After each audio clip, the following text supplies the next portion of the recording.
Rat Hashem, Chok Israël, ce matin, Choulin 91a. Amar Rabbi Yoshua ben Levi, Lama nikra shemo Gid Hanashe, שנשה ממקומו ועלה וכן אומר נשה גבורתם היו לנשים. Alors tout d'abord le rabbin Rabbi Yoshua ben Levi. Rabbi Yoshua ben Levi, c'est un des rabbins qui est monté vivant dans le Gan Eden. Qu'est-ce qui est arrivé? On dit qu'il était tellement tzaddik, le Satan était son ami. Le Satan venait le visiter chaque jour et il lui parlait. Et il n'avait pas peur du Satan. Ils étaient comme des amis. Le Satan et lui, c'était comme des amis. Et un jour, le Satan lui dit, tu sais, bientôt, tu dois quitter ce monde. Viens justement ta part dans Gan Eden. Il dit, non.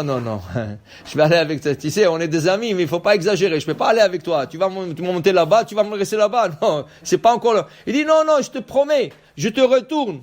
Il dit, tu sais quoi? Donne-moi ton épée. Le Satan, la Gemara dit, il a une épée. Et sur l'épée, il y a 3 gouttes.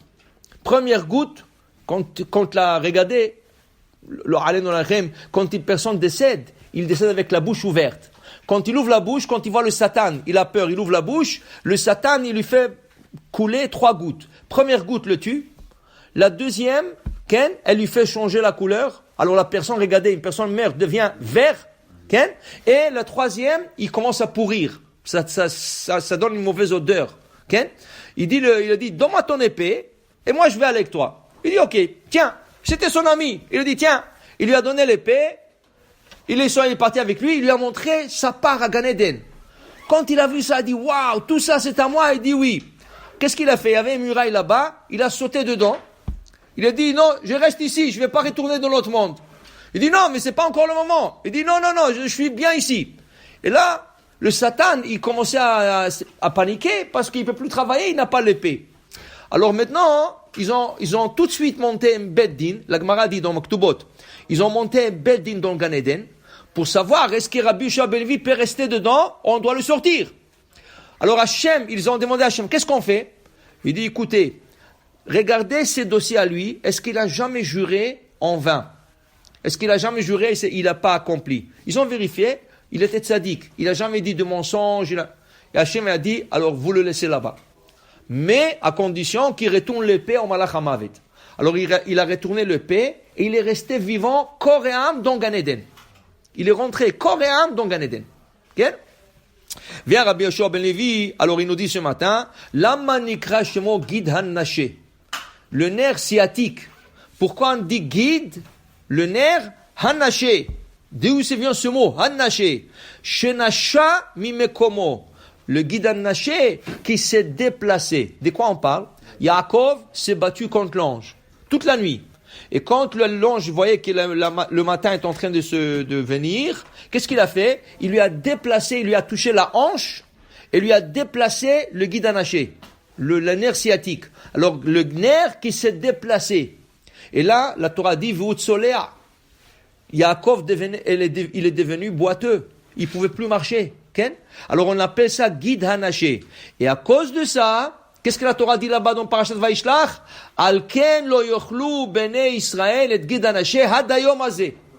À cause de ça, que le guide s'est déplacé, ce nerf-là, il s'est déplacé de sa place, on ne mange pas le nerf sciatique. Là, quand tu abats un animal, il faut enlever son nerf sciatique. Il y a des règles, c'est pas tout le nerf sciatique, c'est rien que la patte à droite, mais on n'a pas le droit de manger le nerf sciatique. Chez Nasham, mais comment? Dit la Gemara, maintenant il boitait. On dit, Vaizrach lo hashemesh. Le lendemain matin, la Torah nous dit, et le soleil se leva pour lui, pour Yaakov. La Gemara dit une question, il dit ici, Vaizrach lo hashemesh, Amar Rabbi Akiva, dit Rabbi Akiva, Sha'alti et Rabban Gamliel, je demandais à Rabban Gamliel, vet Rabbi Yoshua, et Rabbi Yoshua, bi'itliz shel Amaoum, je les ai vus dans le marché de viande, et je leur ai demandé, pourquoi ils étaient dans le marché de viande? Dit la Gemara, Shalchou likach be'ema, le mishte shel beno shel Rabban Gamliel, parce qu'ils sont partis acheter un animal pour le mariage de Rabban, le fils de Rabban Gamliel. Ktiv, Vaizrach lo hashemesh. Dit Rabbi Akiva, V'chi hashemesh lo levad zarcha, alors le kol ha'olam zarcha. Pourquoi le Torah dit Vaizrach lo hashemesh? Le soleil se leva pour lui, pour Yaakov. Le soleil, quand il s'élève pour tout le monde. Elle ne s'élève jamais pour une personne. Le soleil, quand elle est claire pour tout le monde. Pourquoi on dit que le soleil se leva pour lui? Dit non, dirtiv. Amar Rabbi Yitzchak, Shemesh haba ba'avuro, zacha ba'avuro. Le soleil qui s'est couché que pour lui, elle s'est levée que pour lui. Qu'est-ce que ça veut dire ça? Qu'est-ce que ça veut dire? Il dit ici, quand Yaakov, il est parti à Haran. Qu'est-ce qui est arrivé? Ki ba hashemesh. La Torah dans Parashat Vayetze, elle dit, Ki ba hashemesh. Le soleil se coucha avant son temps. Pourquoi? Parce qu'Akadosh Baruch Hu voulait qu'Yaakov dort à Bethel, et il voit le rêve avec l'échelle. Le soleil, elle a couché 2 ou 3 heures avant son temps. Maintenant que le soleil s'est couché 2-3 heures avant, dans la création du monde, il y a un problème. Il y a un décalage. Et il faut remettre les choses, le pendule à l'heure. Comment tu fais ça? 22 ans plus tard, Yaakov il revient, il se bat avec l'ange, et il se fait déplacer le nerf sciatique, et il boite. Qu'est-ce qui fait guérir une personne? Le soleil. Alors il dit ici, Vaizrach lo hashemesh. Le soleil se leva pour lui. Dit Rabbi Yitzchak, elle s'est couchée pour lui plus tôt, et s'est levée pour lui plus tôt. Après toute la lutte avec l'ange, le soleil se levait 2 ou 3 heures avant son temps. L'eau, pour lui et pas pour le reste du monde. Oui, il a éclairé pour le reste du monde, mais elle s'est levée spécialement pour lui avant son temps. Alors, comment? Les rapotes. Pourquoi? Sheneemar, shemesh tzedaka ou marpe beknafea. Le soleil guérit. Pourquoi le soleil guérit? Le Midrash nous dit pourquoi le soleil guérit. Avraham Avinu avait un collier.